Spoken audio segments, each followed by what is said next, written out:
So let's talk about the culture in our hair. Okay, so I mean, pretty much explaining how important hair care is for us.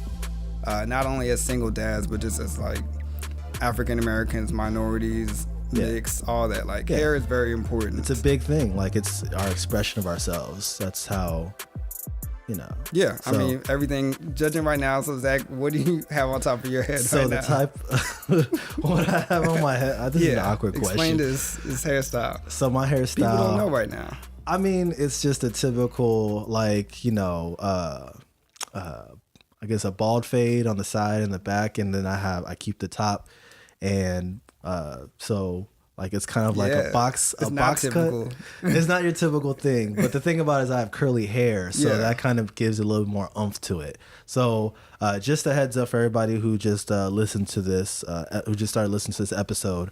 I am mixed with African and Filipino, so that's what gives me that curliness that you see. So, what texture is your hair? My texture is like an A3, A4, something like that. I don't know, but I don't know. It's a weird combination. What about your like? That's why I wanted you to explain it, because it's not a typical. For those who haven't seen Zach, it's a Odell Beckham-ish. You just had to go there. I had to. I gave you your chance. Okay. So it's Odell Beckham-ish, but I won't. That's a nice comparison. Put him in that straightforward box. I'll give that. Yeah.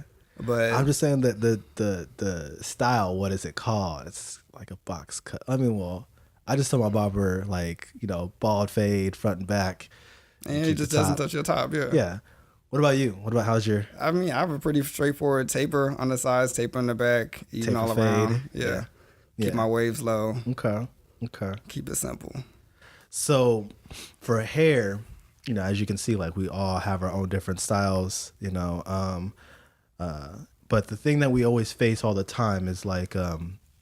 we as African American males or just African Americans, you know, we have to follow this guidelines as far as what type of hair to wear in certain situations. So for instance, like when you're going to work, right? Let's say, for instance, you work for corporate, right? Yeah, which I do. Yeah, which I do. Like corporate says that, hey, as an African American male or just males in general, your hair has to be cut short.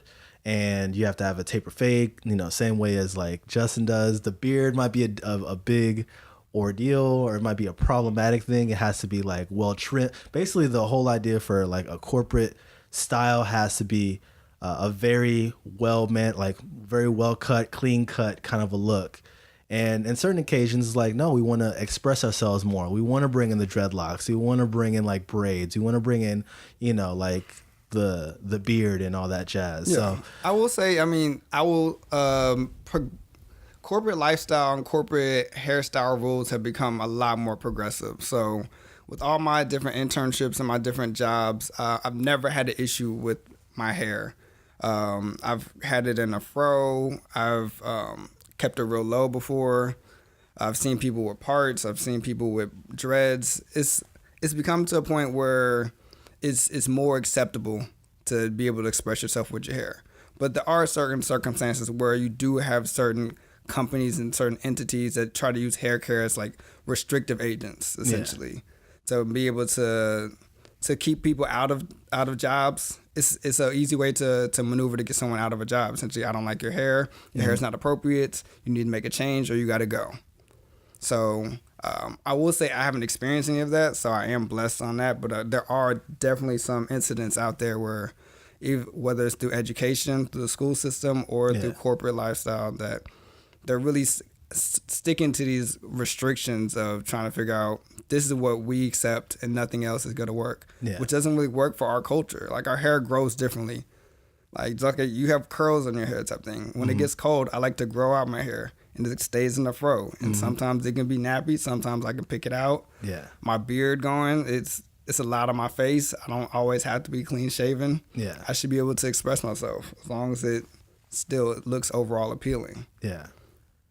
I think so one thing that kind of bothered me a little bit was, so there was some news that circulated where a wrestler...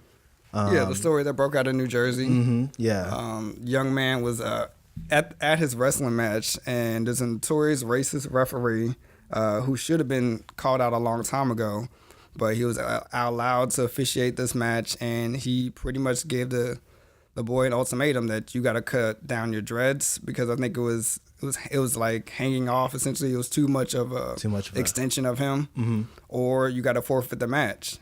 And the video is very like traumatizing almost. Essentially, I know a lot of people have a deep connection with their hair, and especially when it comes down to dreads. Yeah. And the fact that it just got cut like right in front of his team. Yeah. In order for him just to do the match, something that I'm pretty sure he's been practicing for a long time for. Yeah. And this is something that they had created, a rule they created essentially to hold him back. Yeah. As a parent, how would you, as a parent for me, I would obviously say something about it. And I think like it would be unfair for, somebody, especially a person of color, to actually just cut off their hair. Let's say if it was a woman, for instance, if she had long hair, would you cut that?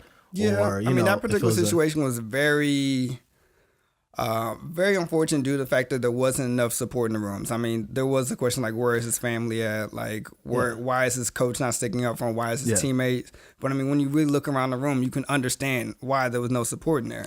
There wasn't too many people that looked like him. Exactly. People don't understand that. Yeah, so I mean, it's good that it's out there and it's being recognized, and I'm glad that we're being a little more progressive on the idea of expressing yourself a little bit more. As an educator, I have not experienced where I had to my boss never came to me and said like, hey, I think you need to consider about cutting your hair or else your job is jeopardized, which is fine. Like I said, I feel like things are more progressive now, but there are those certain instances. There are where those certain So. Just a couple things that we probably need to address as as a people on pushing that a little bit more further. But being as it may, as my own personal experiences, growing up, I didn't have the luxury of a barber or anything. So majority of my haircuts, they didn't look like this Odell Beckham look. I didn't have these curls. I didn't have any of that other kinds of stuff. I just had your typical taper fade. And before that, whenever I went to barbershop, I would just cut my own hair. And with how old the were clippers. you when you started cutting your hair? Huh? How old were you when you started cutting your hair? I started cutting my hair probably around middle school, high school-ish. And that was only just because I want to save money. And when I say save money, I mean save my parents' money to, spend $10, $20 for a haircut. Yeah. And I was like, I could use that $10, $20 for something else. So I just decided to take it upon myself to just get the clippers and cut it myself. My brother did teach me how to do that. And, eventually that carried on all the way through college. Actually up until I graduated from college. And then eventually, I met this girl, you know who you are.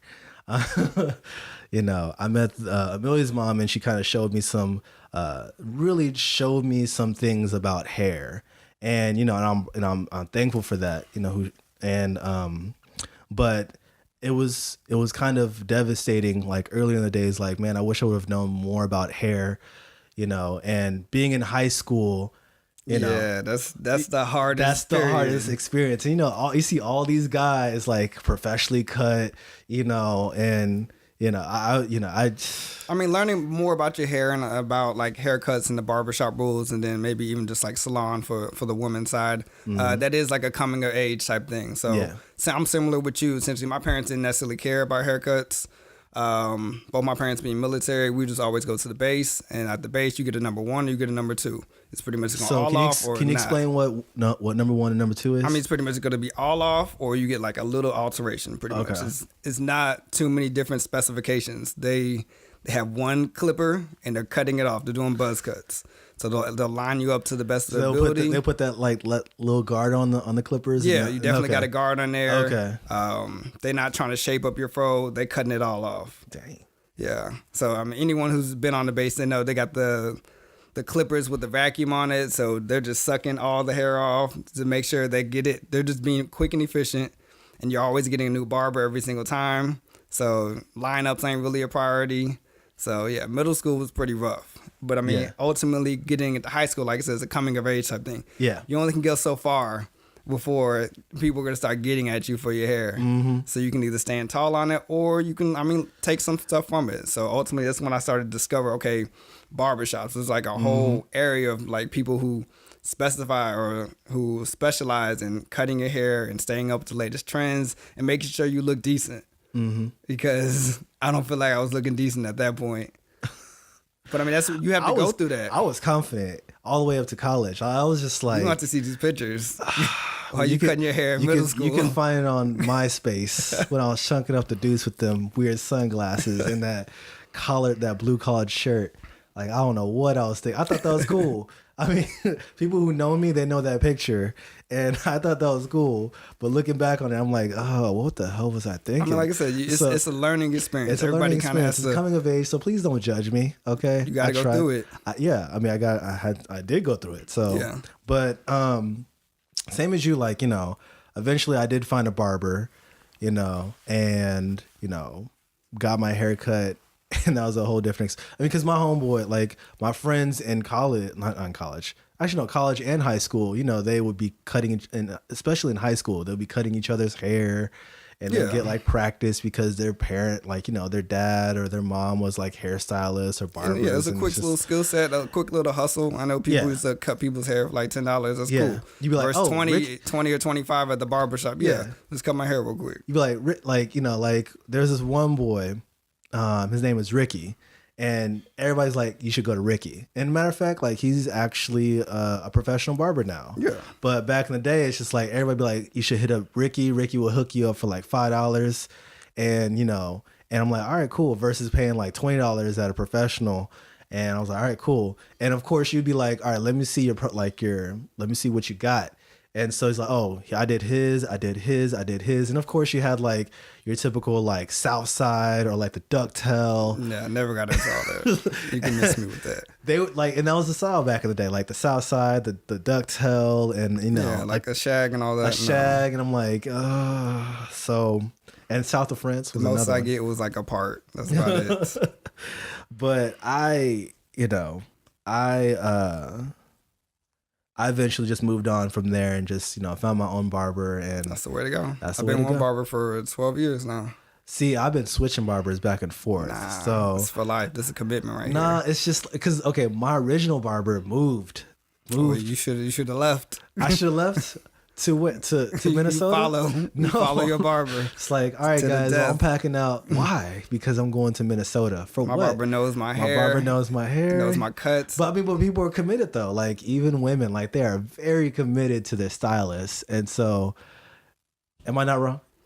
Am I right? Am I wrong? Yeah, that's the point. You're supposed to be committed to someone who is in the intimate details of your head. Yeah. So I was.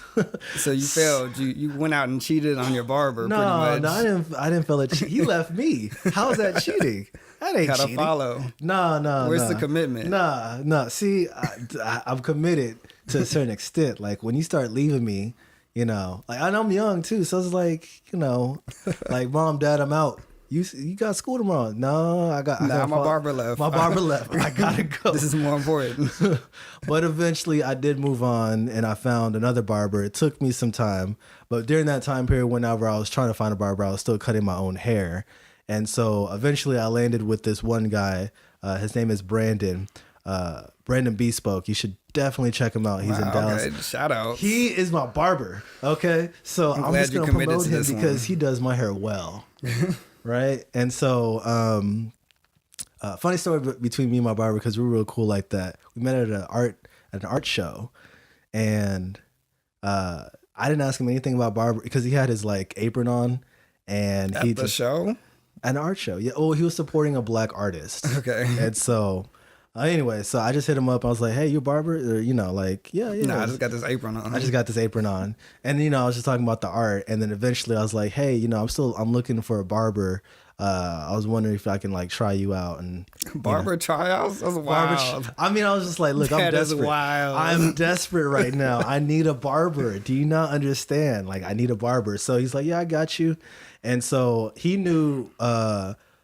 My friend who was a gallery owner at that one place, and And like, you know, and I was like, okay, well, since you know him and I seen his haircuts, they're pretty tight, you know, let me try him out. And, you know, I did look up his profile and I did look at his portfolio of all of his work. I'm like, all right, cool. I can, you know, I could dig that. And the main person, like the main thing I was looking for in his portfolio was like mixed people, right? So I did stumble across a couple of them. I was like, all right, let me see how far we can take this. So I did do my trial run, you know, and he gave me a good deal. And then, like, the thing that I liked about him was that he would be giving me tips while he was cutting my hair. Like, okay, so if you choose a different barber, like, this is what you should tell them. I'm like, what? Yeah, that's serious. Like, he was just That's like, a whole different lifestyle. I'm glad it's working out for you. I wish you the best of luck. Thanks. I started off with my barber. He had just joined the shop. He was last chair. I was a newcomer in the shop, so you could either, if you know the rules of barbershop, you can either go wait for the first chair or you go to the last chair because they're always open. Mm-hmm. He was good at it. We had a quick conversation. I came back. He moved his way all the way up from last chair all the way to the head of shop, and we still rocking to this day. Yeah. Wouldn't go with anybody else. Okay. I had before Brandon, I did have a bad experience with a walk-in barber. That's a gamble. For those of you who don't know what walk-in barbers are, walk-in barbers usually like he's fresh in the game, literally just came out of barber school, and now he's ready to do his thing. Last chair.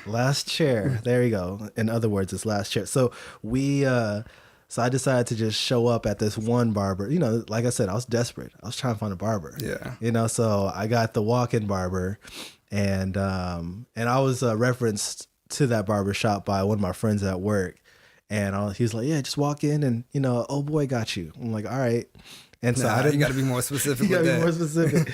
So I got the walk-in barber. And when I said, like, this is what I want, and I'd show a picture too, like, this is what I want. He's like, all right, cool, I got you. And then, like, you know, you're sitting in your chair and you're like chilling, you know, and then, you know, 30 minutes later, he gives you that mirror and you're like, nah, we got to dig deeper into this. This is how much now? This is how much? You sure? You got to check progressively. Y'all when he's take spinning you around.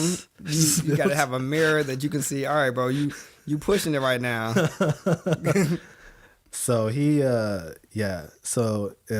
long story short, he messed up my hair, and I don't think he understands like mixed people hair. Yeah, hopefully you learned your lesson. Oh yeah, I did. So this is why I have that look now. But both of us, I mean, we have daughters, so yeah.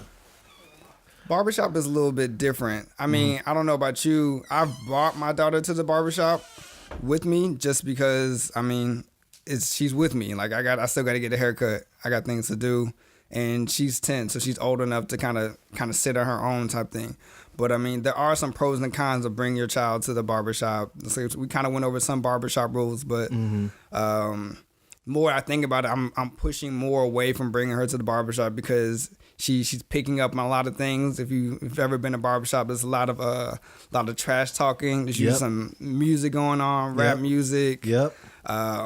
Scandalous women coming in because every barber got. Why you gotta say that, dog? I mean, that's if you've been in the barbershop, you know. You're not supposed to be saying that on live air. Nah. Okay, it's just between us guys. If you've been in there, you know. The rules are like whatever happens in the barbershop stays in the barbershop. This comes out of the barbershop. We can see that. Well, I mean, it's just us boys, so we're good. But yeah, proceed.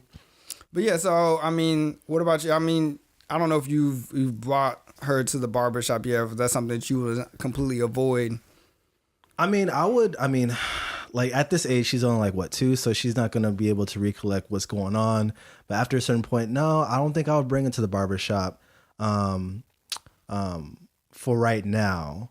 But eventually, yes, I would love to. You know, I would love for her to. You know, I'll probably bring her to like a salon and just see how the girls interact with each other. Definitely. You know, but I mean, when we get to that point in life where, you know, she's like, you know, she's getting her hair cut or hair trimmed or relaxed or whatever. When is it? When is that point? Is it not coming up soon? I would say probably right when she is just now starting like school, like actual like preschool. So that'll be like her first salon visit? Probably so, yeah. I mean, but, you know, get her acquainted with like the whole atmosphere. So.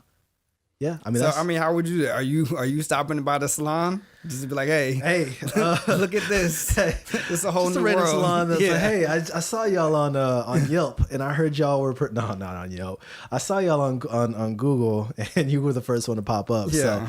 I decided to pop in and see how y'all were. So no, I ain't gonna do that. I think I will do my research. As of right now, like me and Amelia's mother, we do have somebody. It's not official per se. It's just that Amelia's mother uses the same person, so it's like kind of like obvious, like, okay, well, if she's using the same thing, then I'm gonna put my daughter towards her because she does a great job, and she handles like natural hair relatively well. So so with that being said, it's just I would just more like go with her, get acquainted with that. Yeah. I think like nowadays it's just more like we don't really go to shops anymore. It's just more of like we go to people's houses, or we have somebody that knows somebody that knows somebody that can do my child's hair, and that's that. Yeah, it's a little bit of both, but I mean, along those same lines, since I would automatically defer to her mother, or send her with my mother or my sister type thing. Hey, you need to go to the salon with them. Go see what they go through. Essentially, if you like her hairstyle, well, this is what you got to go through. You want these braids?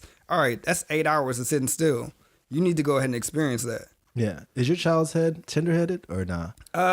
It's in the middle at times. I don't think it's more tender-headed. I think it's more just I can't sit still. Okay. Which, I mean, that is tying back into the culture. I feel like every black woman has gone through that experience of sitting on the floor or sitting somewhere uncomfortable, getting their hair braided for hours and just being in that position, getting a crick in their neck and all that type of things. I don't know how they do it, but God bless you. I mean, it's part of the experience. It's growing pains. Yeah, it's growing pains. You're right. Because, I mean, there is a benefit towards getting braids or getting protective hairstyles.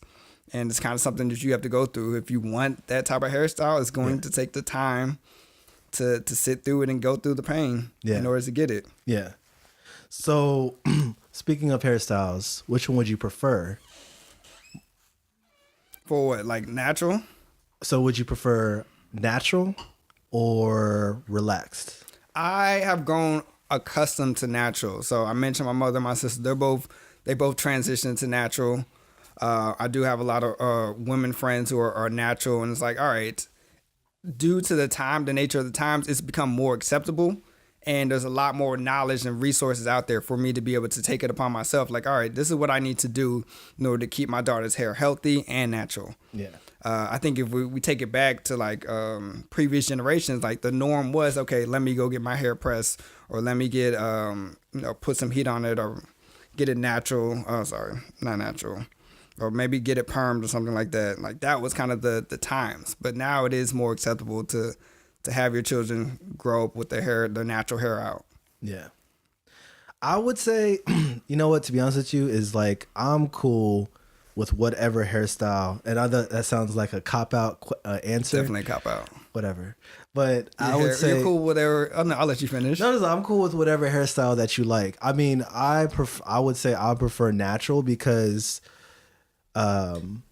it's just, I mean, just what it is. It's natural. Like, it's natural beauty. You don't have to add all this extra stuff to your head to make it, to emphasize more of your beauty. It's a lot of work. Yeah, it's a lot of work. And it's not always, it's like I said, we've become more open to it, but it still isn't just 100% accepted. I know women who have wonderful natural hair but won't wear it because, like, all right, my texture isn't the greatest, or I know the weather's going to be bad and my hair is going to poof up, and now it's like, all right, my hair is not acceptable anymore. Yeah. But I mean, you said you're open to whatever, pretty much? I'm open to whatever. As long as if it's kept well, that's perfectly fine. So what age you letting her get a sew-in? Yeah. Oh, whew. Yeah, it just hit me hard. Okay, to be honest, I don't think... Next year? No, I don't think next year. It's coming.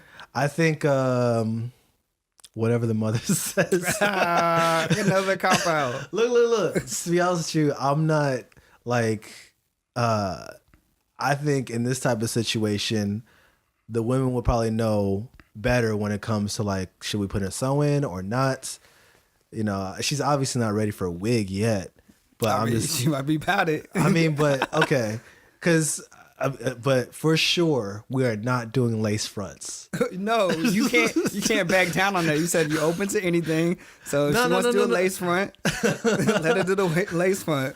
Let her put the invisible part. You know, I appreciate your self-expression, right? But I would say, okay, I'm down for natural. I'm just gonna keep it like that. Okay, I'm gonna stick to that. It's natural, right? What you do after that point is completely up to you. But I'm just saying, and this sounds like a stupid, like I'm just saying that you are beautiful whichever way you go. So if you want to do lace front, hold on. If you want to do lace front, I will support you from the sidelines. Like, my baby got lace front. Cool. I'm not supporting the lace front. I can't backdoor say you're beautiful, but hey, here's this lace front. That ain't me. Man. Like, I mean, you gotta do what you gotta do. You gotta do what you gotta do. Some people, I mean, lace front is the best appearance, but I mean, like I said, with this, I feel like with the natural hair wave, and I hope it is more than a wave. It continues just to grow. Like we all know we have different type of hair types, and they grow differently, and they need different types of assistance and different types of products. But take the time to get to know your hair and use that to express yourself. Like, yeah, sometimes your hair is gonna be nappy. That is okay. That is your natural hair. That's what comes out of your head. Yeah. And I mean, sometimes if you don't like it, cut it low. Yeah. Like there's a whole wave of like people with the women with short haircuts. Like if that's what works for you, that's what works for you. Yeah. But the question that I'm really still anti-lace fronts. and you know what? I'm just gonna point this out because I used to do this all the time back when I was in high school. Is I would just and I have a. Let me say this before this is that I now have a higher appreciation for women who get like extensions, weaves, wigs, lace fronts. Appreciation? Yeah, because at first, okay, so in high school I would make fun of lace fronts because it's just like it's kind of awkward. Like you literally see the yes, like it's not kind of awkward. It is awkward. Why is the lace your hairline? Your frontal is showing. Your frontal is definitely showing. You know, but I understand now why they do that. Is because explain it to me. It's because it's supposed to. I don't see why I should be able to see the two different tones. It's because that it helps. It protects the hair and it helps the hair grow a lot better, right? Wrong? Yes. So am I wrong?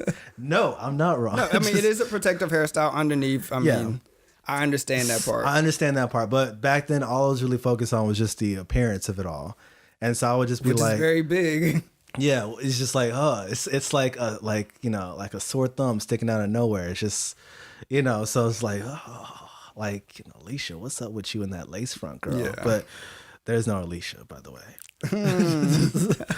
But anyways, but now I'm like, I see my girl with, all these different types of things like extensions and everything. And I really do. Like, I remember one time when Amelia's mom got box braids. I was like, oh, okay. Obviously all that is not you.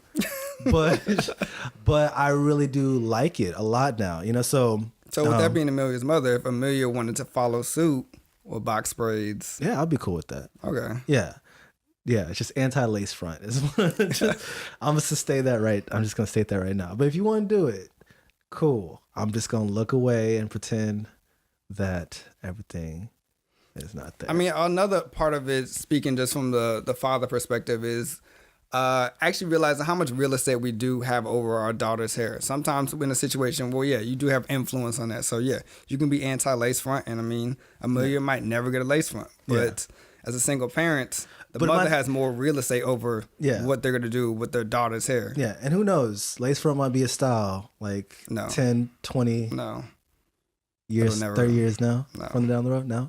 Nah, I won't allow it. Oh, Lord. Anyways, so... When do you think is like the appropriate age for for relaxing, or because I know you said that your daughter so Alexia surprised me. Essentially on her 5th birthday, she had came over with her hair relaxed, And I was super surprised because 5 years old is way too young to me to be putting any type of heat And why is or that, anything on though? there. Like- I mean, your hair is still growing. It's still developing. Like, in my mind, just let it grow and let it be natural. There's no rush to keep it in a straight format right at this point. Kids can do anything with their hair. Like, you can go through all the effort of, relaxing her hair. Lexi picks up a pair of scissors or gets some gum in her hair or some type of thing like that. And now it's messed up and it's uneven. Yeah. So, like, let her be a kid and let her hair grow the way it's going to grow. Keep it in some braids. That's probably the safest bet. Or, I mean, the ponytail. Granted, but I'm also speaking from a father's side. Like, a ponytail is easy to me. Yep. I Put it agree in a with that. ponytail and comb it out. But I can understand how that might not be the most appealing on the mother side. Like, I want to do something different. I spend money on my hair so I can look good. I want to spend money on my daughter, and I want to have her hair look as good. I just think you have to really put some thought into, okay, like I said, with age. I don't think 5 is appropriate age. I don't think necessarily 7 is the best age. Yeah. But I think when she's ready, when Amelia's ready, the child, I mean, I think the child's going to be ready. I'm pretty sure Alexia did not object. yeah. It's just, what is the necessity of it? Why does my 5-year-old need to have relaxed hair? Relax hair. Just, I mean, in her mind, to look good. Yeah. This is her hair. It to me is more like understanding your natural hair. Like, understanding, okay, my hair is going to be this type of curly and it's going to be coarse sometimes. And like, I need to learn how to moisturize my hair and take care of it. And then at a certain point, then I can say, okay, I understand my hair. This is what I want to do with it. Let me try it out straightened. Yeah. I think let me start off with some light heat on it. Yeah. I think one thing, and I'm glad you're on this topic. One thing I kind of took for granted was like doing my daughter's hair consistently. Yeah. And of course I want to do a lot better next year, like doing my daughter's hair more and, get more in tune with like, like, I don't know, like, it's just like doing like, from what I hear from women, like doing women's hair, like y'all connect and y'all like definitely bonding, it's a bonding experience, right? Like, same way as like, sitting down and like having tea together, whatever, like that. I don't know who's having tea. Hey, that's me. Okay. I'll have tea with my daughter anytime. Okay. I love my kid. But anyways, I would like to have that same bonding experience with my kid. So it'll behoove me as like the father I want to learn how to do my daughter's hair. Like, I want to learn how to do more things than just like a ponytail. Yeah. Like that's the easiest thing that like all you gotta do is brush it, put some put some water in it, and that's it, and you're done. So like I remember starting off, it was just it was difficult at first, especially when you're trying to get that scrunchie like around and trying to wrap it around. Yeah, trying to wrap it around. I mean, even just through combing, like I said, you mentioned tender-headed. Like, if your child is tender-headed, combing through the hair is an ordeal enough. I mean, depending on what type of products you have or what type of combs you have. Like, I don't know if you know the types of combs, like a feather comb type thing. Yeah. Or like if you have what's that heat comb that you put in the a hot comb? A hot comb. There you go. Yes. Yeah. I'm not dealing with that. Because that's one I automatically that's defer. whenever I draw the line right there. Like, no. We're like, the heat comb's gonna have to stop. You're dealing with heat, and close to the scalp. Yeah, I think we're past that way. I mean, for me, I was like, all I need is a comb, some products to kind of get my hair together, like to get her hair together, and I'm good. I think the top 3 easiest hairstyles, like for like first time dads, would probably just be like, for one, we've been saying ponytail. Definitely. And then braids. Like if you learn how to braids, I don't know if that's well, not easy braids one. Like cornrows, like twists, like twist in a sense, like or just like a simple braid. I don't know. I know how to braid.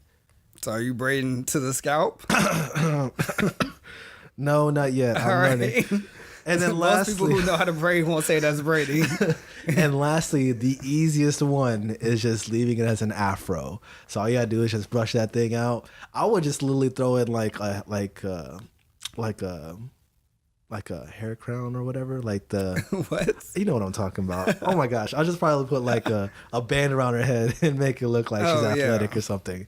A headband. There you go. That's the word. Jesus Christ, what's wrong with me? Even like the Afro thing, I've tried it before, but every child is different, and just understanding how their hair grows. Like there was a point in time where Lexi's hair wasn't growing even, so an Afro doesn't work. Yeah. And I mean, So it's not. you're probably just like what? Ponytail was always the easiest. Okay. Just comb it through. Yeah. Making it as smooth as possible. Yeah. Keep it moisturized, and then wrap it up, and then throw a hat on it. I try to throw a hat on my kid's hair. And my hair, like my Amelia's hair is like really thick. Yeah. Thick and curly. So it's like throwing a hair like a I mean, once you get into a ponytail, yeah. I'm talking about like a dad hat or a snapback type thing. Oh, okay. So something I can just put through the loop at the back, and yeah, I mean, then we can go out. But Yeah. I'm with you too. I would like to learn more and to be more active when it comes to doing hair. Sounds like a New Year's resolution. Nah, not a New Year's resolution. It's either gonna happen or it's not. Lexi's to the point where also this moves into like a next stage of like Lexi doing her own hair. Like Lexi can braid her own hair, which is cool. I mean, granted, I've already had a little bit of experience of me doing it, so we have those interactions of like, all right, I remember sitting down, watching the YouTube videos, and all right, having all the different combs out, and just like, all right, I need to plait your hair, and trying to create different designs, and then not working out. So we have those experiences. I wish I would have did a little bit more, kind of branched out. Yeah. But it's not my forte. Yeah. I mean, her mother can do her hair. Yeah. My sister, my mother, I mean, if they really wanted to. Or, like I said, we get to a point where I send her off and we go to a salon. Somebody else can do this. Yeah. Which I is think that's acceptable as a father. Yeah.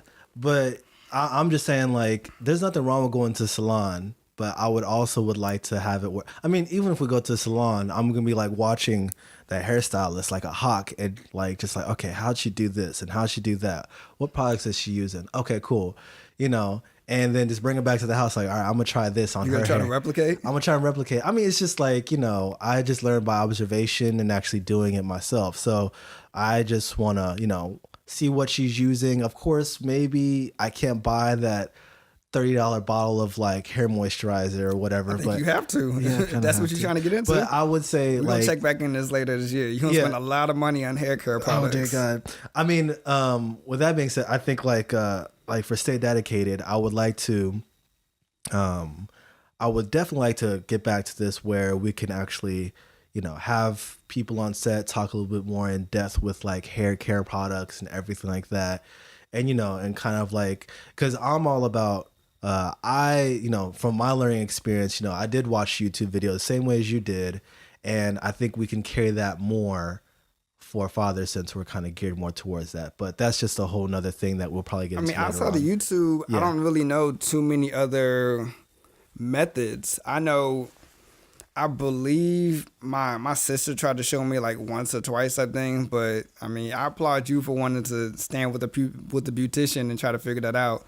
Yeah. To me, YouTube was the only viable option, or send her off to somebody else. Or I'll just watch the mother, honestly. Like, whenever the mother's doing the hair, I'd be like, okay, let me see. So you got that connection. Yeah. So I'm just, I mean, I know you don't, but I'm just saying, like, for me, I want to, like, okay, how does she do that? Well, y'all can do that together.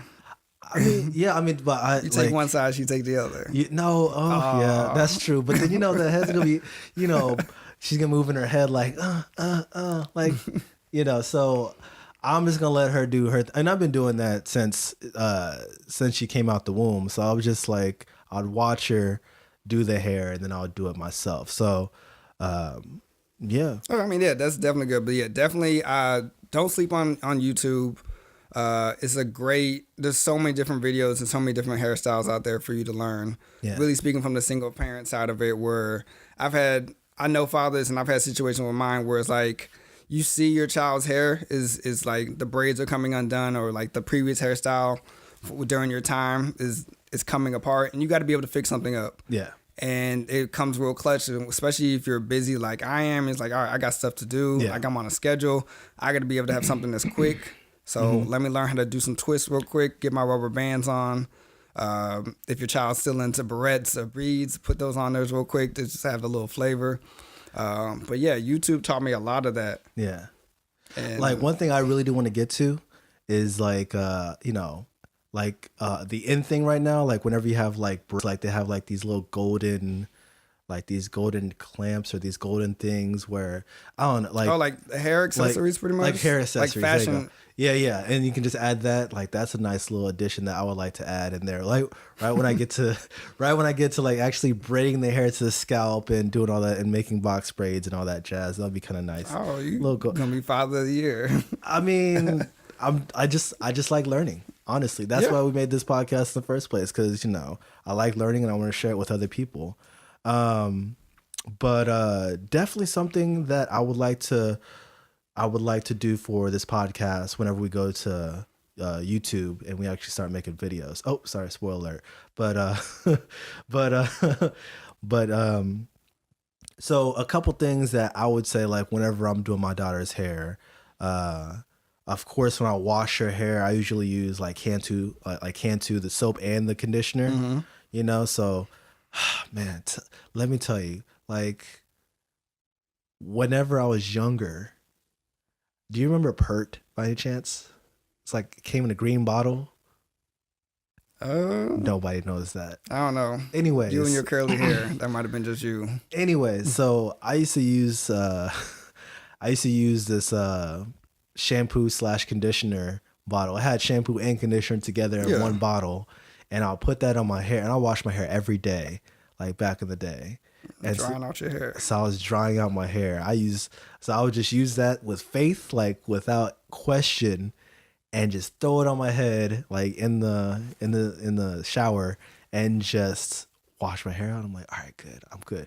And then a little down, like you said, it was drying out my hair. I wasn't putting nothing on my head, because I think like when I put something on my head, like any oils or any of that kind of stuff, I start breaking out on my face.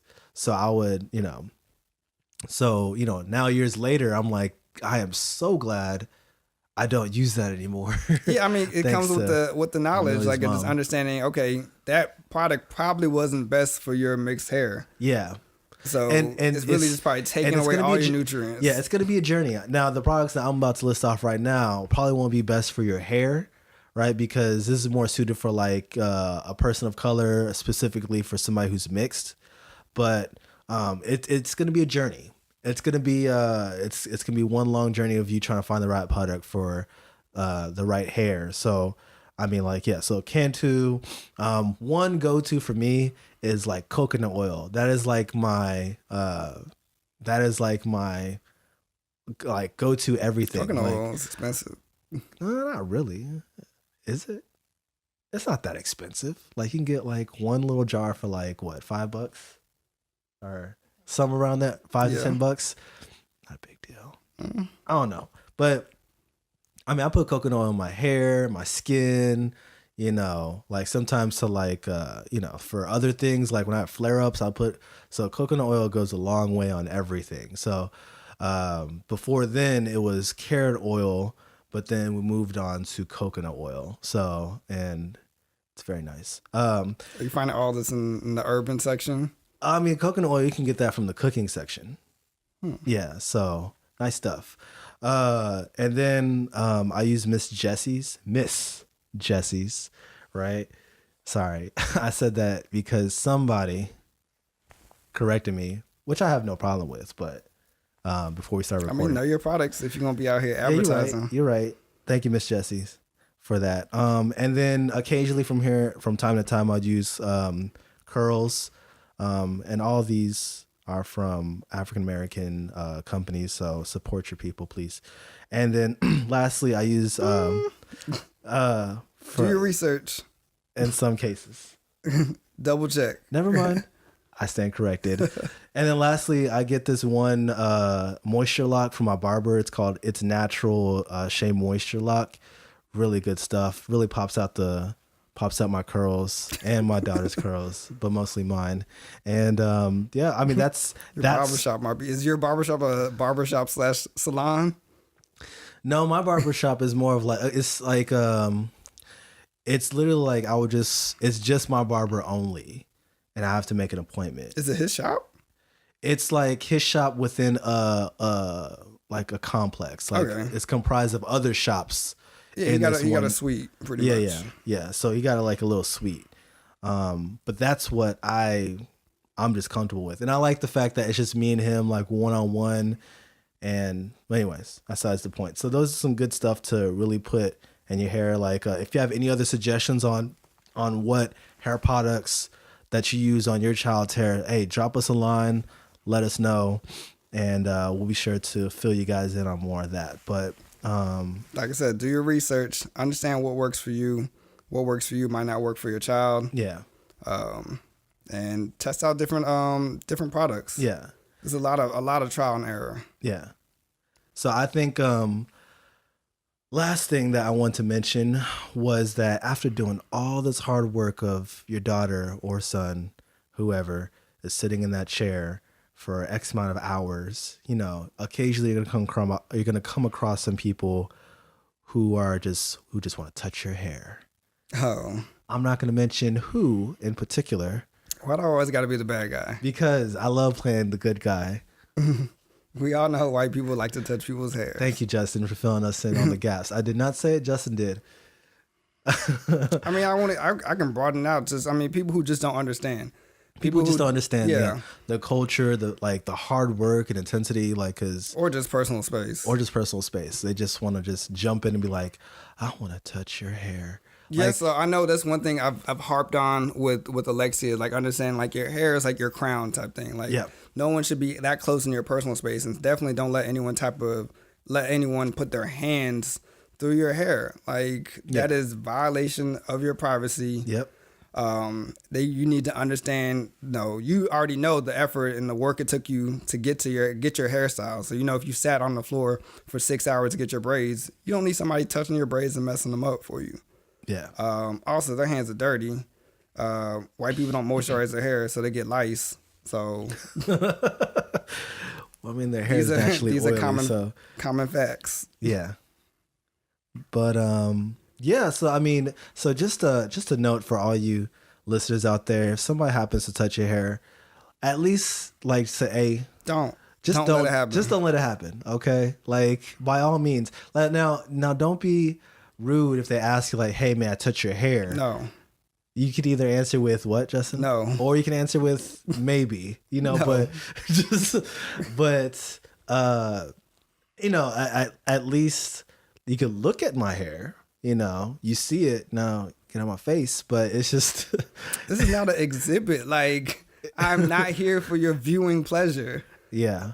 Like even when I had a fro, like sure, it looks cool, but no, stay away. Touch your own hair and get away. Mind your own business. Maybe they just want to understand our culture by running their fingers through our hair. There's a whole song on this.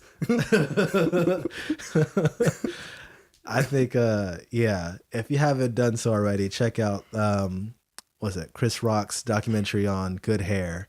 It definitely explains, you know who I'm talking to. I don't have to explain who I'm, so take the time, take a good hour and a half of your time to just, pull that up, Netflix it, whatever. Listen to Solange, don't touch my hair. Yeah, don't touch my hair. That's a quick and easy one. There you go. Yeah, if you can't do an hour and a half, you got 3 minutes of Solange right there, But that's typically it, guys. Is there anything else you want to add? No, like I said, it's a learning experience for everybody, especially come from the fatherhood side, understanding how much real estate, how much ownership you do have over your child's hair, boy or girl. So understanding the flow of the barbershop and the salon, and then figuring out, allowing them either to make some decisions or have an influence on what they choose to do with their hair, or setting those hard boundaries of like, all right, I don't feel like this is necessary to this point, as a parent can do. Yeah. So it's like I said, it's a learning experience. Everyone's going to be different, but we're just here to drop some knowledge and open your eyes up to some different resources. Exactly. So a couple things to think about before we close this thing out is that for your child, like, do you want to go natural or do you want your child's hair to be relaxed? Either way, there's no wrong or right answer for that one. Or for sons, do you want to cut your own hair, or do you want a barber to do that? Yeah. It's completely up to your discretion. There's no, like I said, no right or wrong answer. I think for sure, I highly, highly suggest that you learn how to cut hair or do hair. Like, you need to take into Yeah, consideration. at the end of the day, it's always a valuable skill. No one can take it away from you. Exactly. So if those barbers down the street like happen to see your child and they be like, why is his edges messed up? Yeah, if you or want why to is, be Zach and go to the walk-in barber or be like me and gamble your life and gamble your hair away, then by all means don't do that to yourself. Okay, just dead serious. Like hair does grow back, so there's no mistake on that part. You know, if you happen to damage your hair, you can always do the big chop, right, and start from the top. It's gonna be a rough 6 to 9 months, years. But at least you will be. So this is a weird ending. Yeah, Zach, you about to get yourself in trouble. So let us know your thoughts. Let us know if you agree or disagree with our different views. You are beautiful. Yeah, thank you for finishing every that single way. Follow us on all social media: Instagram, Twitter, Facebook, YouTube. Follow us on SoundCloud. Make sure you're staying up to date with everything that we're posting. But yeah, that's the show today. Is that it? You sure? That's it. So with that being said, stay dedicated.